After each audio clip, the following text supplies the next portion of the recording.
आज की ये कहानी है बहुत ज़्यादा ख़ास क्योंकि आज की इस कहानी में महात्मा बुद्ध और उनके जीवन से जुड़ी हुई कुछ खास बातें जानेंगे। साथ साथ किस्सा गौतमी के जीवन की जुड़ी एक घटना भी हम जानेंगे, जिससे हम ये जान पाएंगे कि वास्तविक में इस जीवन की सत्यता क्या है। तो वीडियो को पूरा ज़रूर देखना और चैनल पे पहली बार हो, ये वीडियो पहली बार देख रहे हो तो चैनल को सब्सक्राइब कर जुड़ जाओ हमारे साथ, ताकि आप बाकी सभी चैप्टरों की वीडियो ऐसी देख पाओ और उनसे कैसे क्वेश्चन आपके एग्जाम में आएंगे ये भी जान पाओ। तो चलिए मैं समझाता हूँ आपको ये चैप्टर, जिसका नाम है sermon at Benares. Gautam Buddha was a prince. Gautam Buddha एक प्रिंस थे। His name was Siddhartha Gautam और उनके बचपन का नाम सिद्धार्थ गौतम था। At 12, he was sent away for schooling in the Hindu sacred scripture और 12 वर्ष की आयु में उन्हें सनातन धर्मों के अध्ययन के लिए भेज दिया गया। He returned after 4 years और 4 साल बाद वो वापस लौटे। He married a princess और उसके बाद उन्होंने एक राजकुमारी से विवाह किया। They had a son और उन्हें एक पुत्र रत्न की प्राप्ति हुई, जिसका नाम उन्होंने राहुल रखा। Gautam Buddha had been shielded from the suffering of the world। Gautam Buddha ji को हमेशा ही जो दुनिया के कष्ट हैं, जो दीन दुनिया है, उससे हमेशा सुरक्षा प्रदान की गई। When he was 25, he saw a sick man। जब वो 25 वर्ष के हुए तब पहली बार वो एक व्यक्ति से मिले जो सिक था, जो दुर्बल था, बीमार था। आपने बचपन में किसी न किसी क्लास में ये कहानी ज़रूर पढ़ी होगी और यहाँ पर फिर से उसी के कुछ किस्सों को याद किया जा रहा है। Then he saw an aged man और उसके बाद उनकी मुलाकात एक काफ़ी वृद्ध व्यक्ति से हुई। Then a funeral procession और उसके बाद उन्होंने एक व्यक्ति की अंतिम यात्रा देखी। Finally he saw a monk begging for alms और उसके बाद उन्हें एक सन्यासी मिला जो भिक्षा मांग रहा था। These made him so sad that he himself became a beggar। ये सारी चीज़ें जो भी उन्होंने देखी उससे वो इतना परेशान हुए कि उन्होंने खुद भी एक सन्यासी, एक बैगर बनने की मन में ठान ली। Then he went out to seek spiritual knowledge और उसके बाद अपना घर परिवार, अपने बीवी बच्चे और वो कपिलवस्तु का सारा राज साम्राज्य छोड़ करके वो आध्यात्मिक ज्ञान की खोज में निकल पड़े। Gautam Buddha wandered for 7 years। Gautam Buddha इस स्पिरिचुअल नॉलेज की खोज में 7 वर्षों तक भटकते रहे। Finally, he sat down under fig tree। He vowed to stay until spiritual knowledge came to him। आखिरकार वो एक बड़ के पेड़ के नीचे बैठ गए और वहाँ पर उन्होंने प्रतिज्ञा ली कि मैं यहीं बैठा रहूँगा जब तक कि मुझे आध्यात्मिक ज्ञान प्राप्त नहीं हो जाता। He got it after 7 days और 7 दिन तक वहीं उस पेड़ के नीचे बैठे रहने के बाद उन्हें आध्यात्मिक ज्ञान की प्राप्ति हुई। इसे हम आत्मज्ञान भी कहते हैं। आप बच्चों के लिए इस बात को समझना अभी बहुत मुश्किल है कि आखिर वो किस ज्ञान की बात कर रहे थे, लेकिन इन किताबों के ज्ञान के बाहर एक ऐसा ज्ञान भी है जिसमें हम अपने आप को खुद जानते हैं कि आखिर हम कौन हैं, हमारा अस्तित्व क्या है, हमारा जन्म किस उद्देश्य से हुआ है और हम क्यों इस मृत्यु लोक पर मौजूद हैं। और इस ज्ञान को प्राप्त करने वाला दुनिया के सभी मोह माया जाल से मुक्त हो जाता है।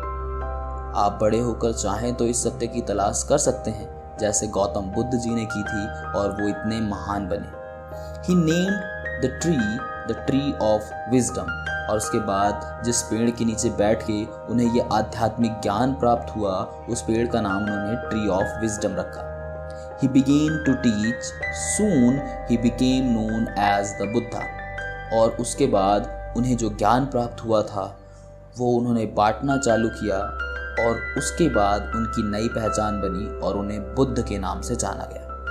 तो ये थी अभी तक चैप्टर में महात्मा बुद्ध जी के जीवन के हिस्से की कहानी। अब इसके बाद कहानी में हिस्सा आएगा जिसके लिए चैप्टर बेसिकली बनाया गया है किस्सा गौतमी के बारे में। अब किस्सा Gautami had a only son. अब किस्सा गौतमी के पास एक ही पुत्र था। ही डाइड, जो कि मर गया था। She took the dead child to her neighbours to make him alive और उसके बाद किस्सा गौतमी उस बच्चे को अपने गोद में लिए दर बदर अपने पड़ोसियों के घर भटक रही थी कि वो उसे जिंदा कर दें। She asked for medicine. वो अपने पड़ोसियों से जिस घर जाती उनसे दवाइयाँ मांगती थी। The people called her mad और जो लोग थे वो उसे पागल कहते थे। At last Kisa met a man. He told her that he had no medicine, but he knew a physician who could give medicine for the same. अंत में किसा की मुलाकात एक आदमी से हुई, जहाँ पर उस आदमी ने किसा को कहा कि मेरे पास कोई दवाइयाँ नहीं हैं, लेकिन मैं एक ऐसे चिकित्सक को जानता हूँ जो तुम्हें इस चीज़ के लिए औषधि यानी कि दवाइयाँ दे सकता है। किसा Gautami asked him to tell the man. He told her to go to Sakyamuni the Buddha. किसा गौतमी ने उस व्यक्ति से पूछा कि मुझे उस आदमी के बारे में बताइए, तो उस आदमी ने किसा से कहा कि तुम्हें साक्य मुनि के पास जाना है, बुद्धा जी के पास जाना है। उसके बाद कहानी में Kisa told the Buddha to give medicine to cure the boy. Kisa Gautami उसके बाद महात्मा बुद्ध जी के पास पहुंच गई और उनसे कहा कि मुझे मेडिसिन दीजिए जिससे मेरे बच्चे का इलाज हो सके। The Buddha told her to bring him a handful of mustard seeds. It must be from a house where no one has died. और यहाँ पर गौतम बुद्ध जी ने कहा कि जी बिल्कुल, आप जो चाह रही हैं वो हो जाएगा, लेकिन उससे पहले आपको मुझे एक मुट्ठी भर के सरसों के दाने ला के देने होंगे, यानी कि सरसों के बीज ला के देने होंगे। और इस बात का खास ध्यान रखना है कि वो एक ऐसे घर से होने चाहिए जिस घर में अभी तक किसी की भी कभी कोई मृत्यु ना हुई हो। अब Kisa Gautami went from house to house. Kisa Gautami घर घर घर गई. People gave her mustard seed. लोगों ने उन्हें मस्टर्ड सीड यानी कि सरसों के बीज भी दिए. लेकिन जैसे ही she asked if no one died in the house, लेकिन जैसे किसा गौतमी उनसे पूछती कि क्या तुम्हारे घर में किसी की भी मृत्यु नहीं हुई है, they told her not to remind them the deepest grief. और उसके बाद जो घर से व्यक्ति होते थे वो किसा से कहते थे कि हमें हमारे सबसे गहरे और सबसे बड़े दुखों की याद मत दिलाओ. अब यहाँ पे किसा गौतमी घर घर जा रही हैं, लेकिन उसे ये पता लगता जा रहा है कि हर घर में किसी ना किसी की मृत्यु जरूर हुई है. कहानी में आगे बढ़ते हैं. किसा Gautami could not get the seed from such a house. Kisa Gautami को किसी भी ऐसे घर से बीज नहीं मिले जहाँ कभी किसी की मृत्यु ना हुई. At last she said tired and hopeless at the way side. और अंत में वो थक कर निराश होकर एक रास्ते के किनारे बैठ गई. डार्कनेस सून फेल और धीरे धीरे अंधेरा होने लगा. शी सा the light of the city. उन्होंने शहर में रोशनी देखी, रात के समय वाली. Soon the darkness of the night was everywhere. और जल्द ही पूरी जगह पर रात का अंधेरा फैल गया. She considered the fate of man. और उसके बाद उन्हें मनुष्य के प्रारब्ध का ख्याल आया. She thought that she was really selfish in her grief. और उसके बाद उन्होंने सोचा कि वो कितनी ज़्यादा स्वार्थी हो गई थी अपने दुख में. That was common to all. मृत्यु सभी के लिए सामान है. येट देयर ले अ पाथ. लेकिन वहाँ पर एक और राह भी है. That led man to immortality. जो व्यक्ति को अमरता की ओर ले जाता है. If he surrendered all selfishness. यदि वह अपने सभी प्रकार के स्वार्थों का समर्पण कर दे. इन लाइनों के अर्थों को समझने के लिए आप अभी थोड़े छोटे हैं, लेकिन एक सत्य जो आप जान सकते हैं इस मृत्यु लोक का. यदि आपसे ये प्रश्न किया जाता है कि इस मृत्यु लोक का सत्य क्या है, तो वो सत्य है मृत्यु. जब हम जन्म लेते हैं तो हम कितने वर्ष जिएंगे, हमारा विवाह होगा या नहीं, हमारे कितने बच्चे होंगे, या हम जीवन में अपने क्या क्या प्राप्त करेंगे, ये सब गणित की प्रोबेबिलिटी की तरह है. लेकिन हम सभी की मृत्यु होगी, यही सत्य है. और इसी कारण सनातन धर्म में इस धरती को मृत्यु लोक कहा जाता है. कहानी में आगे बढ़ते हैं और यहाँ तक होप्स हो कि किसा गौतमी अब ये समझ चुकी हैं कि अपने पुत्र के चक्कर में वो कितनी ज़्यादा स्वार्थी हो गई थी. उनका उस पुत्र के प्रति इतना अधिक मोह था कि बस वो उसे जिंदा करना चाहती थी. वो ये बात भूल गई कि मृत्यु सभी के लिए सामान्य है, किसी को जल्दी तो किसी को देर से आती है. कहानी में आगे है. The Buddha told her that the human life was brief and painful. Gautam Buddha यहाँ पे किसा गौतमी को बताते हैं कि जो मानव जीवन है वो बहुत ही छोटा और दर्द भरा है. No one could avoid dying. और मृत्यु से कोई भी बच नहीं सकता है. All those who were born were to die one day. वो सभी जिन्होंने जन्म लिया है उन्हें एक ना एक दिन मरना होगा. Young and adults all have to die like the vessel of potter. युवा हों चाहे वयस्क हों, सभी को मरना है.